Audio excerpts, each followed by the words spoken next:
Hello, welcome to the Agile Matrix Podcast. It's your ever excited host, Temi, and I'm here with a very special guest. We have Matt Evans with us. Matt Evans is an Agile consultant, is a business agility consultant, is an accredited Kanban trainer, also a Scrum Master, and an all-round wonderful personality. And Matt is going to be discussing with us some of his history, some of where he currently stands, and we're going to actually spend the time talking about the Kanban Edge. It's going to be a fantastic conversation.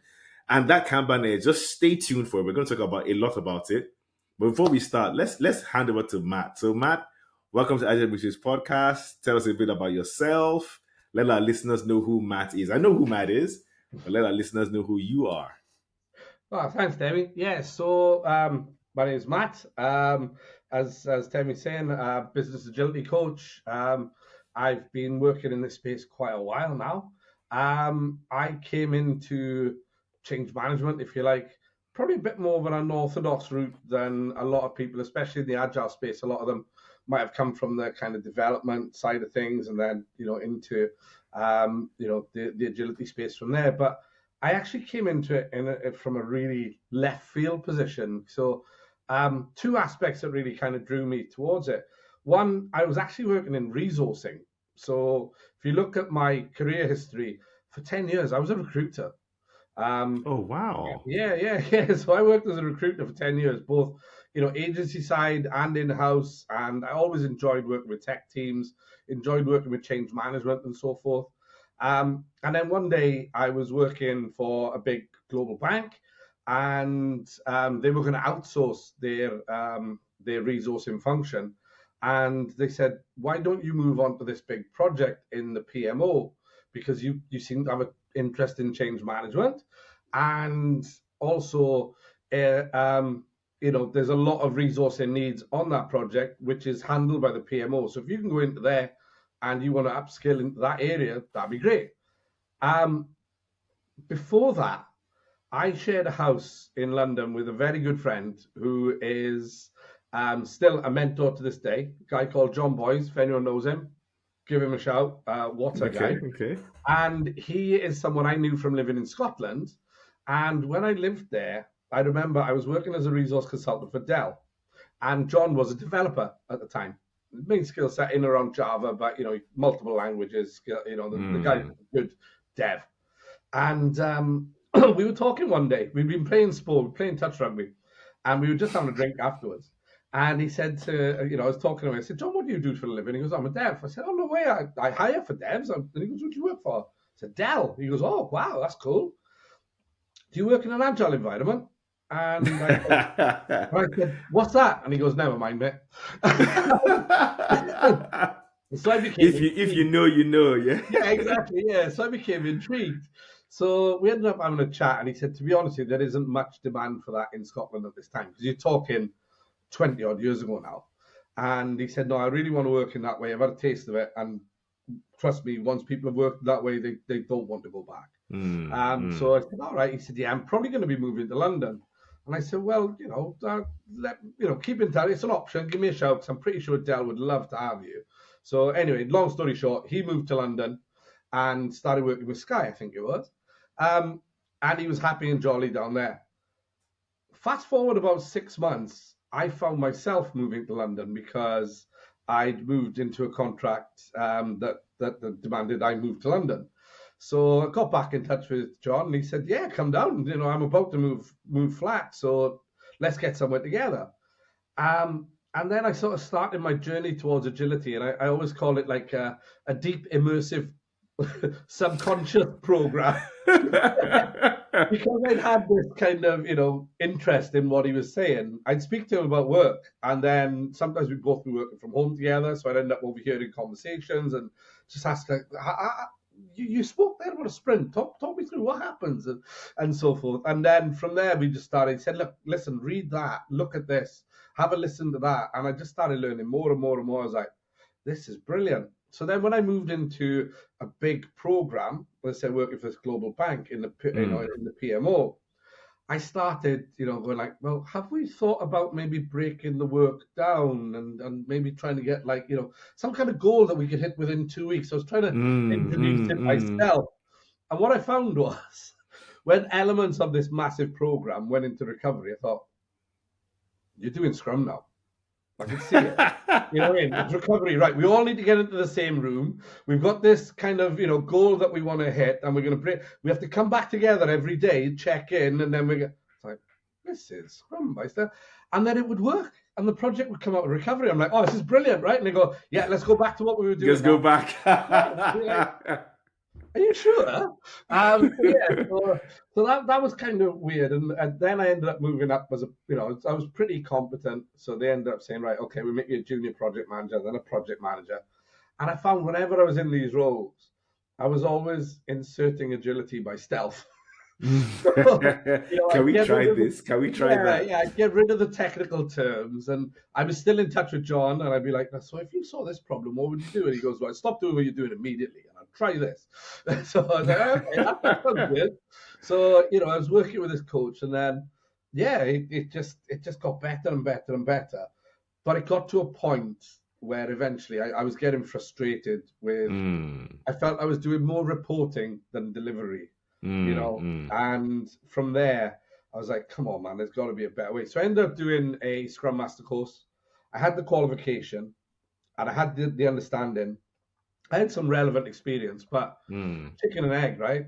How do you get a job as a Scrum Master if you haven't been a Scrum Master? Everyone wants a Scrum Master being a Scrum Master. Yeah. So I ended up speaking to another Scrum Master in the bank who was in the same area as me, a guy called Andy, lovely man. And we were speaking one day. Turns out he's a Scrum Master. I said, oh, listen, I've done, I'm a certified Scrum Master, but I haven't been able to see it work truly in anger, and acknowledge team working in this way. Would you mind if I just shadowed some of your events and sat by you throughout the day, just so I saw what the job's like in reality? Because I really want to do this, but I really want to see it just to make sure I do. And long story short, I shadowed him for about 3 months. It was everything I thought it was going to be, and then more. And typical myself, I'm a bit cocky and confident. So I can definitely do this. Anyway, one day, turns out that his contract was coming up and he wasn't going to renew. He's like, look, I've done as much as I want here. I'm going to go work somewhere else. You're going to have to find someone else. So I offered the people, leading it, the sponsor. I said, listen, while you're looking for someone else, I don't mind stepping in because I know most of the team. They see me there and, all of the events and so forth. So do you want me to do that? And then I thought about it more. I thought, I don't want to do it just temporary. I want to do it all the time. All the time, but scratch that. I want to apply. And it's because, it sounds like you know what you're doing. We don't know what to go with it. So if you could, that'd be great. So I spoke to my current manager. She knew I was really passionate about it. She said, as long as you can help me find the backfill for your role in the project, you can go with my blessing. And luckily, like I said, I was a recruiter for 10 years. So as a network of people ready to jump into things, I was pretty good. So found someone within 2 weeks, bang, done. And I knew this woman I'd worked with her before, so I knew it was a real safe pair of hands. I wasn't just finding anyone. She was phenomenal. She still is. So then, I got my first Scrum team, and it got me into it. Like I said, confident, cocky, but like everyone else, I cocked it up. Overall, we did well, but I made those mistakes that everyone makes, and if you don't, you're not going to learn. So it was good. So so that was kind of my path to get me to where I am, in the agility space. And then from there, I worked as a Scrum Master. Worked with that team for a year. It was brilliant. Went on from there and moved into working more with financial crime, because before it was more BI stuff and MI and automation. It was brilliant. It was so good to start with. And we were looking at new technology coming out at the time, a lot of stuff like Tableau and that, which is old news now, but at the time it was very much MongoDB. Data lakes. Exactly. So that was all quite cool.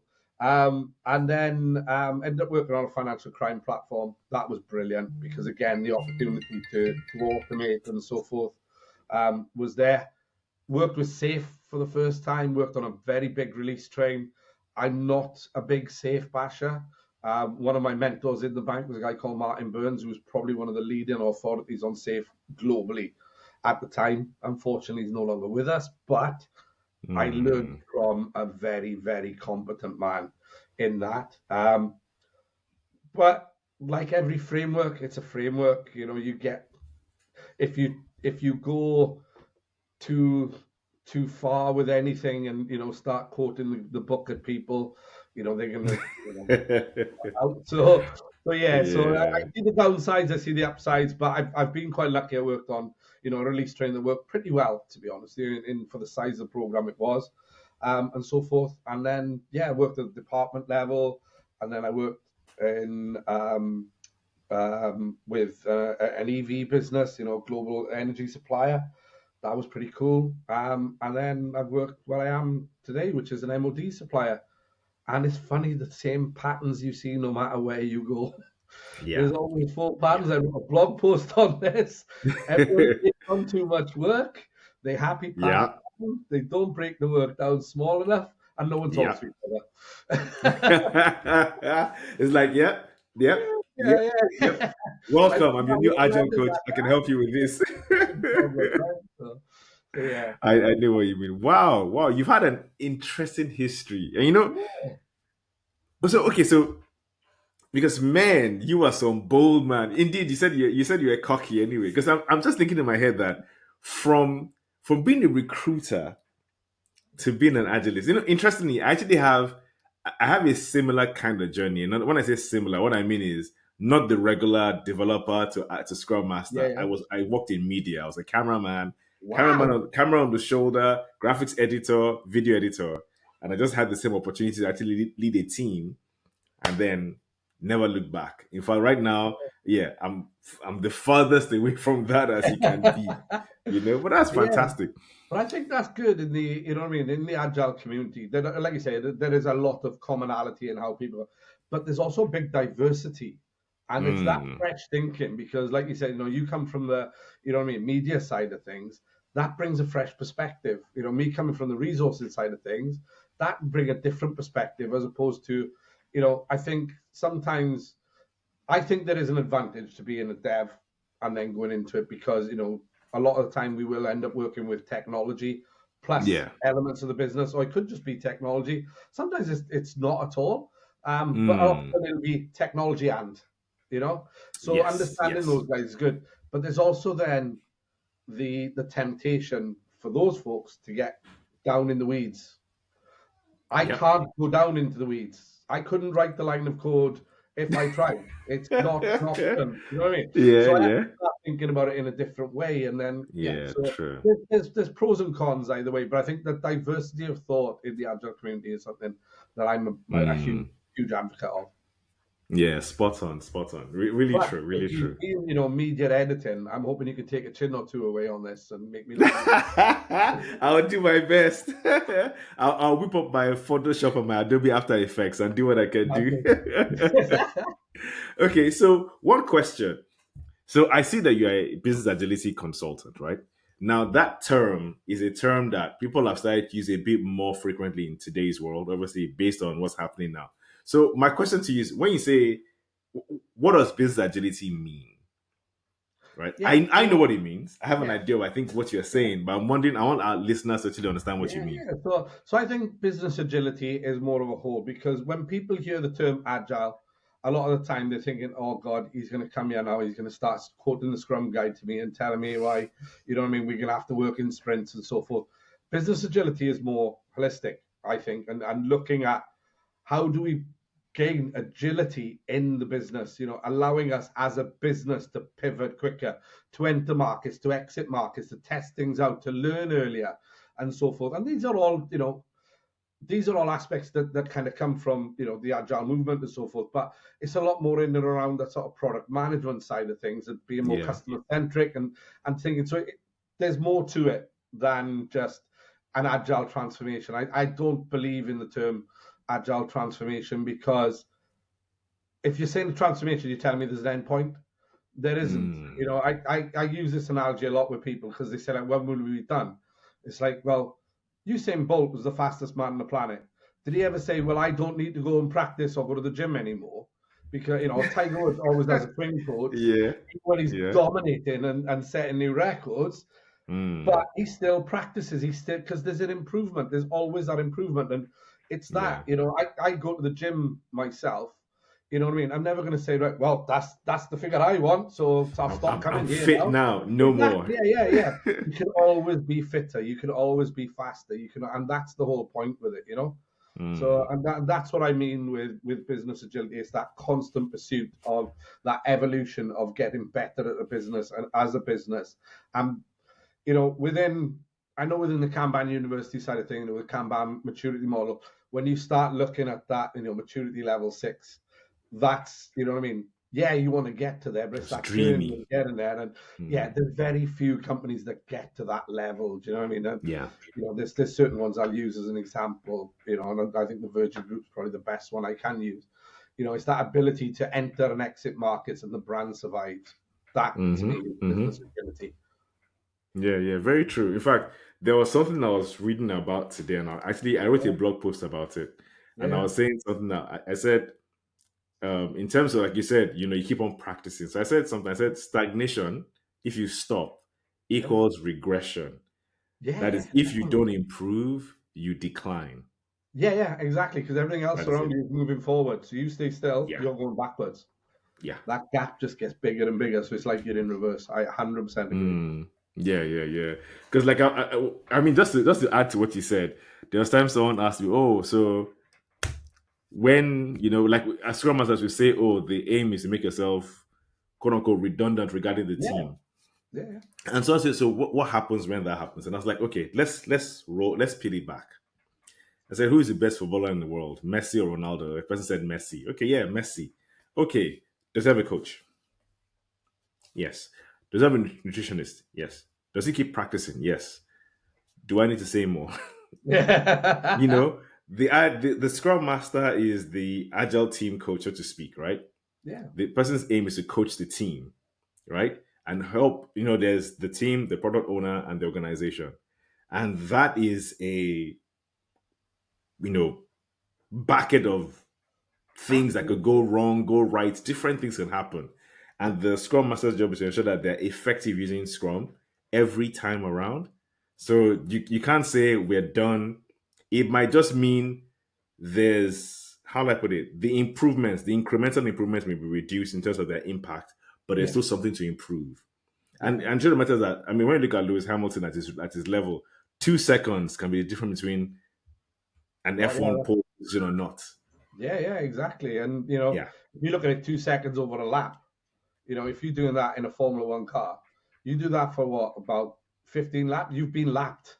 You know what I mean? So 2 seconds doesn't sound much, but when you're going back around it, exactly. It can make a difference. Yeah. The other thing as well, when you mentioned there, as a Scrum Master making themselves redundant, that's the goal. That's, you know what I mean? However, that Scrum team is going to change because, sometimes one guy might win the lottery, one guy might retire. And leave right away, yeah? Exactly, yeah. And as soon as the dynamic in the group changes, it's not a reset fully, but the group dynamic has now changed. And that's where the coach is going to help. Someone in leadership is going to change because that happens quite often, especially in bigger companies. People move on, move up, move out, whatever it is. Again, that dynamic's changed. The department might change. It might be there's a constant moving. But saying that, I'm kind of semi in the middle of this now, where I've been working in the department and someone's I've been brought in as external, and one of their Scrum Masters is ready to step into the Agile coach role. That's brilliant. I said to them from the outset, the day you step in, I'll be the first one to high five you, I promise. And we're at that point. So I've already high fived and said, you can do this. That's fine. But there's so much else going on elsewhere. It's not a case of that's matter that. It might be that I leave in a few months' time. It might be that they move me elsewhere. But you can move in that way to make yourself. But it's very rare. Well, my work here is done. Thanks. You're all agile now. I'll see you later. It doesn't work in that way because there's always improvement. It depends on their appetite to go after. Because like you said, the improvements will, get not smaller and smaller. It depends how much they want to keep pushing it.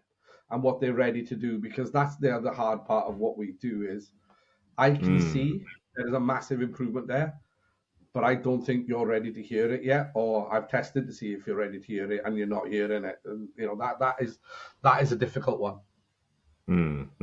Yeah, that's fantastic. Thank you much for that. So now, as a business, let me see. I'm thinking the question I have here, and what I'm saying in the question is obviously with your experience, because one of my friends listened to one of the podcast episodes and said, "Oh, fantastic questions and all that and all that." But can you get one of your guests to share an experience that they've had, walk into an organization and we're like, "Oh my god!" And then they were able to take the organization from where the organization was to where it is now. So I'm wondering, as a business agility consultant, do you have any? I'm sure you have loads of stories, but can you tell us one? Yeah, of course. I think of yeah. So one of my most recent engagements, I was part of easily the best team I've ever been part of as a group of coaches and agilists. It was phenomenal, and we went into a business that was going through a lot of change. It was a startup that is going through a scale up that had been bought by a global player. So the world Oh around them is wow! changing so much. Yeah, I think when we landed, there was maybe 60, 70 people, and then by the time we left, there was over 200. Um, Wow! and yeah, so going in there and from the point of discovery, I wasn't involved in the discovery. I came just after it had finished, and they were just in the startup, the implementation phase, if you like. Yeah. So they've done the discovery. They've looked at it. They kind of played back to the customer. This is what we think we can help you with. And I was involved in a huge amount of the training. So we took a lot of them through Kanban University training. Certified, God, you know what I mean? Yeah, it was fantastic. It was brilliant. Sorry, just to interrupt. Sorry to interrupt. In the show notes, you see the link to Matt's classes. So I'll put the link in. So if you're interested in taking any Kanban University course with Matt, it will be in the show notes. Or Temi, go wild. Either way, we just want you to know about Kanban. So yeah, so from that point of view, we did a huge amount in the knowledge building and certification, and the model was that the coach would sit in during their KSD class, basically, go through it with them so they could hear what the people were saying in and around it, and then help them actually implement what they'd learned thereafter. I tell you what, as a model goes, that worked so well. And then we were embedded with, so personally, I had 2 teams I was working with at that point. And then it was a model of drop a coach in there, get them to work, you know what I mean? So they're competent and they're self-managing and you can see it. And then remove yourself, not fully, but remove, and then be able to take another team while being on demand for them. So if they needed you to come in, get them to be self-sufficient and move that way. And that worked really, really well. As this was happening, the business was evolving. So then they were looking at, kind of value streams that they were working with. That's good. So then, we were helping them form these value streams, introduce the concept of OKRs to help them with alignment and focus, because it's easy when the company is 50, 60 people, you've all got the same message. When you're getting up to nearly 200, what I think is important, what you think are important might be different things. And if we can't have that clarity of focus and that vision to help guide us, that can be hard. So we helped put the structure around that. Got one of the value streams clicking. It was brilliant. It was really, really good, really focused. And some of the work we did there was brilliant. And yeah, got that to a point. And this was all within an 18-month period. So, That's when you really think about the experience of going onto the ground where these guys had already gone through a big failed, how do I say this and not offend people? So they learnt a lot through one experience. Yeah. So a very big consultancy had tried to sell something via a PowerPoint. This is what you need, and you all need to do this, and we will tell you what to do. Whereas our approach is very, very different in that, they scoped it together. They worked out what they need together and let them shape it with our suggestions of, if that's the route you want to go down, this could be a way to go, this could be a way to go, and shaped it together. And it was brilliant. Honestly, one of the best engagements I've had. It was only 18 months long.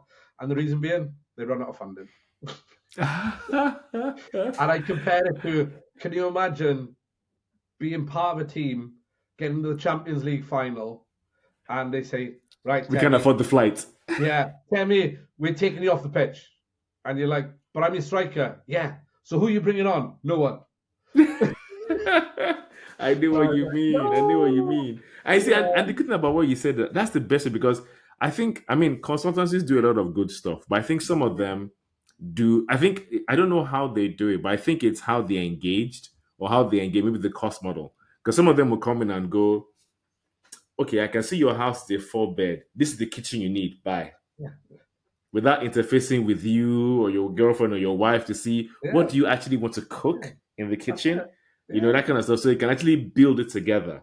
Exactly. And that was really cool in this one. And again, I think because, the consultancy was a smaller consultancy, kind of challenge, or they were able to shape that and work with them. And yeah, it was a really cool experience. And like I said, it's one I'd love to live again, because that whole team, everyone brought something.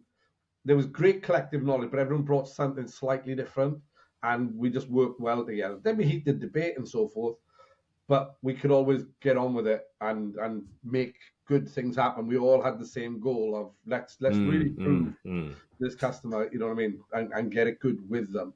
And yeah, I think it got really, really good. And you could see it in the results. I said one of those value streams was clicking. It's clicking, yeah. The other two were more in their infancy and getting better. But then, like I said, scale up, just a startup to scale up, being bought by a big player. That's the hard one to It changes the navigate. equation. Yeah, yeah. Okay, No. fantastic. Thank you for that. Thank you for that. No. Thank you for sharing that. So I have two other questions. One question, you've been doing it for over 20 years. In this time, what's the greatest issue you face or the greatest problem or challenge that you face that I don't know about you, sometimes the challenge that I quote as my greatest, I still think about it till now. From time to time I just had that flashback and I go, my God, what could I have done there? So do you have any such story? What we say is your biggest OMG moment as an agile consultant and coach Right. and trainer and all? So I'd say I probably came, I've been in change management around it's over 10 years. So, however, I keep seeing those four patterns. We were talking, you know what I mean, about those four patterns earlier. And the one I see often is, right, we've brought you in, go make all them lot agile. And it's like, Yes. that's great, but it kind of goes top to bottom. So, we're going to have to change it holistically here, where everything is. It's like, yeah, but we're all right. We're cool. It's them who needs to get better. So if you can just make them lot better, that would be good. And that is always the challenge, because you can, to a point, work with the teams at ground level, mid level, and you can make real, progress. But to take it that next level and get that differential working, you need to have the top level buy-in. Well, you need buy-in at all levels. You don't always get that. A lot of people talk about, the frozen middle layer. I don't like that term, because I think it's more the pressure that those guys are under when you get closer to them. Yeah. They've got demand coming in left, right, and center, and they're normally very time poor. So you've got to be able to work with them and make their life easier, because everything's a demand on their time. And then you've got, here comes that agile dick who's just going to start. Just get him away from me. You know what I mean? I've got like 15 of them. I've got to, you know what I mean? Yeah, I haven't got time to do that. So you've got to make their life easier and so forth. But I tend to find the very top level, a lot of time, they're quite bought in. It's that next level down where, the department heads and so forth. Yeah, I call them the enforcers. Yeah. And they are the ones who have the goals to enforce. Yeah. A lot of time it can be bought in, but a lot of time, if it's lip service, that is a real challenge. And you can improve, in the business at that team level. You can start getting services working better. You can start, reducing stuff like, cycle time and lead times and so forth. But until people start controlling at the portfolio level and looking at funding and stuff like that, you're limited in what you can achieve. And That's what I find the real challenge is. Yeah, I don't know about you. Another pattern I see, and again, I wrote a blog post on this, is your system blocked at an epic level? Because again, you can work with teams, you know what I mean, and get some phenomenal stuff. The frontline teams, yeah.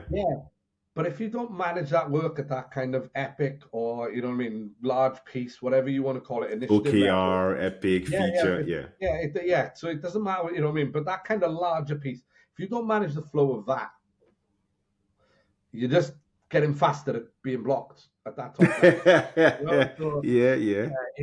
That one can be a challenge as well as getting people to realize, look, if we don't all align on this, we're all just feeding more into a pipe that's already blocked. Because and funny enough, that was one of the most rewarding roles that I've had. We're talking about the Kanban University side of things. You hear it a lot in the delivery manager or service delivery manager, as it was in the KMM book. I had to enact that. It was brilliant. It was so cool. And having someone as that request manager that I could work with. Yeah. So we literally unblocked it at that epic level. And it was phenomenal because that's how we got that thing clicking. Because before that, there was features going through, and that's great. And you'd start seeing business improvement. Saying, "Oh, you've released that, and wow, we've just made like 750,000, or you know what I mean? That's great." But when you start going like, "Well, that is going to release millions, so let's get that done now. Get everyone focused on that, rather than, I'll build a wall for this house, you build a wall for that. Let's build a house and sell it. Exactly. That's fantastic. And the funny thing, in my experience, when I speak to agile coaches and people, speak to ourselves, we all quote the same patterns.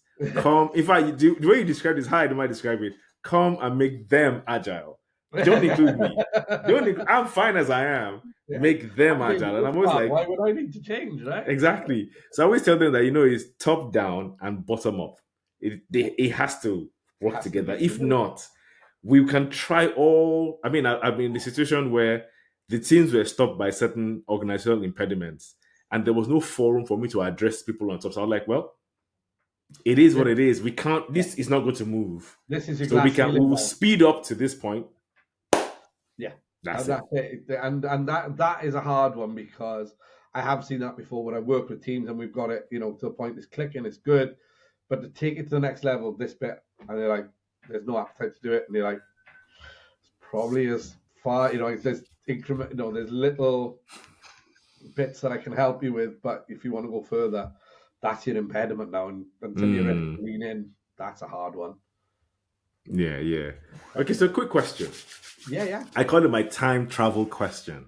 Yeah. So if you were to go back 10, 15, 20 years, and you met Matt, with his goatee, long hair and all, what will you tell him as he walks into his first stand-up, daily Scrum, refinement meeting, replenishment meeting, risk review? What will you tell him, knowing what you know now? Yeah. If I had the opportunity to go back in time, I love what I do, and I'm very, very lucky because, in that, like I said, I came into this in a very different way, and some of the things I did beforehand have really helped me. But I would have told my younger self, get into this earlier than the natural path because you're going to love what you do. And, I was lucky. I love doing the resource and recruitment side of things. I'll be honest with you, the project management, PMO side of things, I didn't love as much as I loved it. Surprised. Yeah, I'm not surprised at all. It's because of that silly, the reporting for the sake of it. And, we shouldn't be doing that. We need to get this report done. It's like, no, do the work. Don't worry about the report. Show the work, not the report. And yeah, if I could have got into the agility space earlier, I would have been happier earlier. So that's what I'd tell my, if I'm honest, going into the first stand-up sprint review and so forth, there's one thing I remember in my first Scrum team, I said about making the mistakes. I don't know if I tell myself this or not, because I think I had to fail to learn it, but it was a tough cookie to bite on. Because I was convinced. So the first Scrum team I worked with, they were quite big. There was, I think it was 11 people in there or something like that. Oh, okay. Anyway, long story short, I wanted to split the team because we had 2 product owners as well. I thought this is a natural split. Why don't we? You know what I mean? It's going against everything.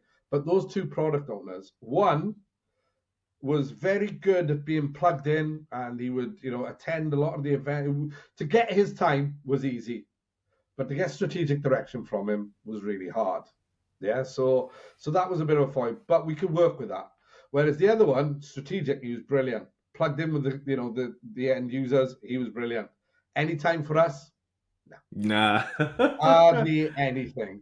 So Yeah. I remember having a big clash with him saying, "You're a product owner. We need your time. We need you at the review. We need you there. We need you there." And he's like, basically told me to take a flying something to myself. Basically I got him offside because I was pretty much spouting at him, you're wrong, you should be there. I've told you, why aren't you listening to me? Blah, blah, blah. And he just told me, bolt. He said, I saw someone said it on this podcast, shut the front door. Yeah. Yeah, exactly. Yeah. Shut the front door off. So it took a good further 3 months after that to get him back on side. Wow. To then be able to start having a conversation about it. And I just didn't realize how time poor he was, because the demand coming into him, and he was filtering that demand from the team, stopping people come to the team and just drop their requests in because people are trying to go around him.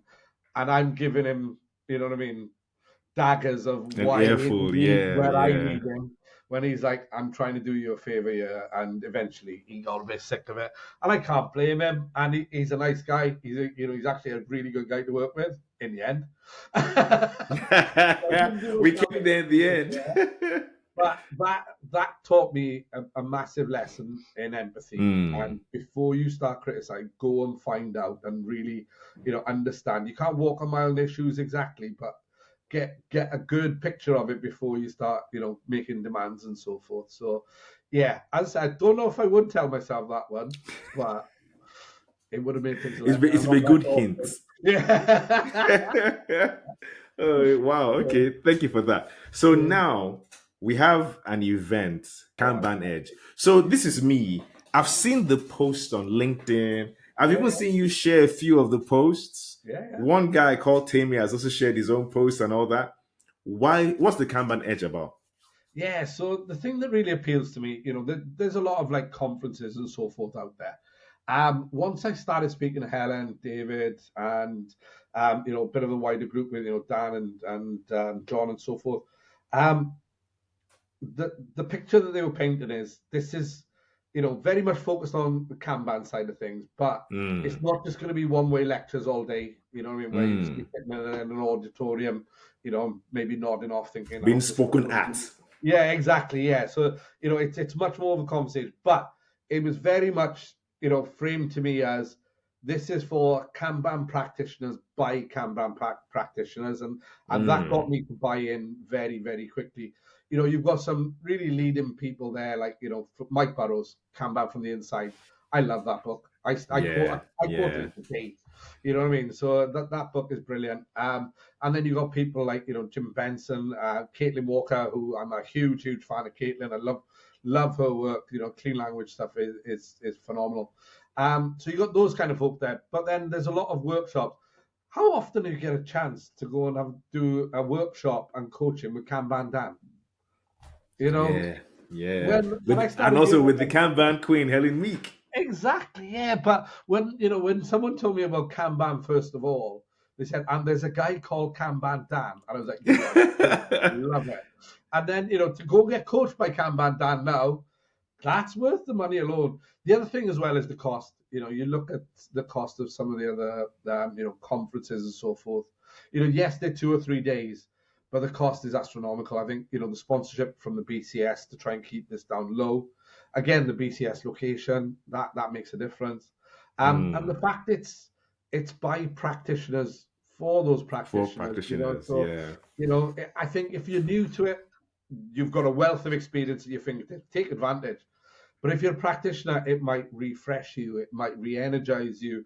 You get a chance to share as well as learn. So I think from that point of view, there's so much to it, and the fact that it's focused on Kanban, because a lot of the time, when I've gone to conferences and so forth, there's a lot of different approaches, but I'm not just all about Kanban, but I'm a huge, huge fan of it because, to me, it's a method. It's not a framework. I see it work so well with so many other things. And I'm yet to find a situation that it can't really help when an organization is in trouble, depending on what level you want to go to and so forth. So yeah, it's something I'm very passionate about. And I'm really glad that this is starting, and I'm really hoping it goes on for years and years and years. And this year is a massive success. So do come along, do buy a ticket. And there is a session where myself and a guy called Chris Thomas are delivering a session. It's very much a workshop, not a one-way lecture. It's very much interactive and immersive. Will you learn a huge amount about Kanban if you're an experienced practitioner? No, because I'm assuming you know quite a lot anyway. However, what you might learn is some ways that both Chris and Chris is a pro Kanban trainer, so yeah, I know. But so I'm a Kanban universe, but these are things that we use together, in our current place and elsewhere. And it's ways to bring practices to life in a pragmatic way that people can experience and understand the logic behind it and why it would help them. Because a lot of the time when we're in work, I say this quite a lot, we've all got common sense, but it's surprising how uncommon it is when you enter the world of work. I like that. If we can bring it to life for people in other ways, they can see it and then they can link it. I think that works well. So hopefully people can leave there, even if you're a really experienced practitioner, with, oh yeah, if they're not getting it, I could try that. Or I wouldn't do that, but I would do this. No, I've seen that. So it'll spark that idea. And if anything else, it's going to be fun. It's going to be a lot of fun where people will be, doing, we use blindfolds, we use balls, there's all sorts in there. So yeah, do come along. It's an hour-long session, I think. And that alone will be fun, if nothing else. Yeah, thank you for that. I'm looking forward to it. I mean, to be fair, to our listeners, like you heard Matt say, the Kanban Edge Conference, the link will be in the show notes, and also click register. It is a practitioners event focused strictly on Kanban, and you see the way it is, like Matt was rightly saying, even if you've been using Kanban, this is what I would advise. I always tell people that the way you know and what you do depends a lot on your upbringing, your experience, your past, and your personality. Now, it's not that it's wrong, but seeing another person's way of doing the same thing can spark some new excitement, some new ways of doing things that might be better or worse than your current doing, but at least you get to know. One, and then two, it's like we talked about earlier, it's like going to the gym. Now you have a chance where the instructor is saying it's an arm day, biceps and shoulders for this one day. Pay this little fee. Come. Definitely, when you leave the Kanban Edge, your arms and shoulders will be telling the story. Yeah, really pumped. So exactly. So if you want to be pumped with Kanban, understand Kanban, and not just like Matt rightly said, you're not going to be spoken at. It's going to be interactive. You're going to learn. You're going to practice things that you can pick up and like obviously in the Kanban university stuff you can use the next day at work. So register for the Kanban Edge. It is for us. It is for you. It is for me. It is for you as well. It's for Kanban practitioners by Kanban practitioners. We're going to have Matt is going to be there. Matt and Tom, like you said. There's going to be Kanban Dan. There's going to be the Kanban Queen. There's Mike Burrows. I mean, the list is long. And you're going to have time to interface with these people all in that singular day event. So register now. Register quick, because we only have a few tickets left. So if you miss it, you might have to wait till next year, So take advantage of it now. Don't miss it. So thank you for that. Thank you for that, Matt. So final question before I've taken a lot of your time today, but final question.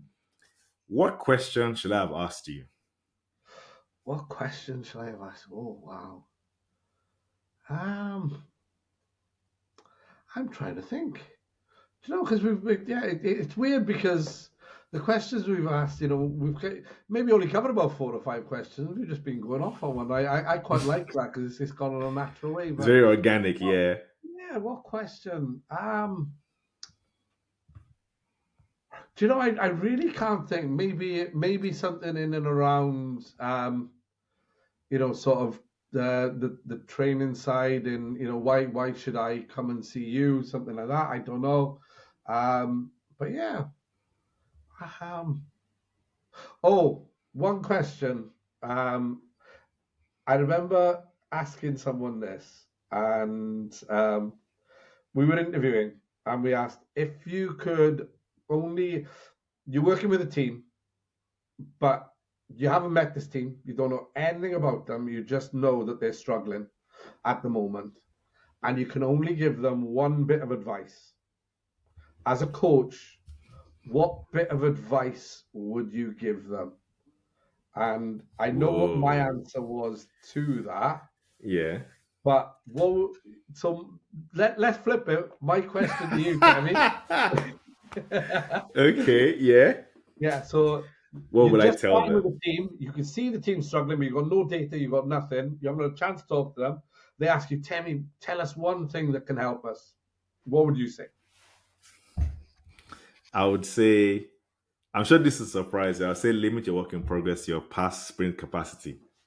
Manage WIP was my answer. Yeah. Exactly. So Yeah, that's why I asked it. that question. And my favorite answer to that was we asked that during an interview, myself and a lady, and a lot of time we had different answers, some better than others. But my favorite answer was be happy. Ah, I nice. thought, be happy. So you've just heard the team are struggling. One bit of advice is good. Be happy. Be happy. Yeah. Thanks for that. Yeah. You're getting the job, not. Yeah. You know, you can imagine, you know, like a team, you know, you can see they're all like sweating, they're crying and so forth. Imagine, you know, work harder, guys. You've got this. Be happy. You got this. I'll see you on Monday. No, Yeah. because you know, like you rightly said, in our experience, these things, like I was telling someone that after a while, you see the patterns everywhere. And you said it earlier on, Yeah. taking on too much, overcommitting for whatever reason it is, either driven by a sense of pride or pressure from above. And you just realize that because when you limit work in progress, you definitely improve the working conditions. Quality goes up. Yeah. Predictability or reliability goes up. Sustainability remains balanced. Yeah. And then you can actually see the wood from the trees, and the team can then actually deliver good stuff as opposed to, you know, like I always tell people, is like you're doing this. Yeah. That's what you're doing all the time. But if you can actually stop, and the good thing about limiting your work in progress also, you can optimize your processes because you can see them now. You can see You it can actually exactly. see. You can see Yeah. where it is. You know. One thing I have, you know, on that note, I always found, you know, you were saying about challenges. One of them is getting teams to limit WIP, because as soon as they hear the word limit, they end up going like, limit. I'm not going to be We're not working. doing enough anyway. Yeah. Now you want us to do that? No, we can't limit. That's not an option. And you know, by just changing the word limit to manage, it's so much less friction with them, and you know, so much less kind of fight and so forth. So I've actually, funny enough, one of the things we're going to cover in that workshop, and the title was limit work, and before this I changed it, delete limit. So a bit of a preview. Yeah. That's one of the things we'll be doing. Yeah. So I've got to be honest, that's probably, out of all the activities, there's a few that are more fun than others. That's probably my favorite fun one. So I won't spoil it. You know, yeah. Let's keep it there. Let's keep it under wraps. Flow is my favorite one. So yeah. Oh no, don't get me started. Don't get me started. So what are we saying? The Kanban Edge. Register now. Come in. Come expect. I'm going to be in London that day. I'm going to be there the whole day. In fact, I'm going to have some conversations with you guys and, you know, guests and speakers and all that. But I'm taking that day off. I am going to be there fully.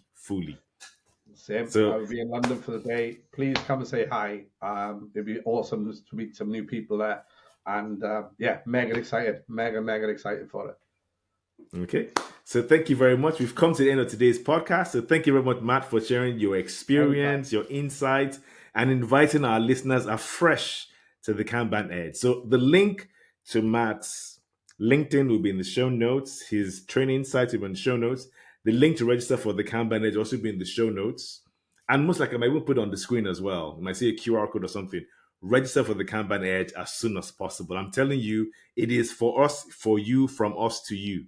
You know what I mean? For practitioners, by practitioners, you would live there with your arms and shoulders well built. So thank you, Matt. No worries. And thank you, our listeners, for joining today's podcast. I expect that you've learned a lot. And like I always say, don't forget to subscribe.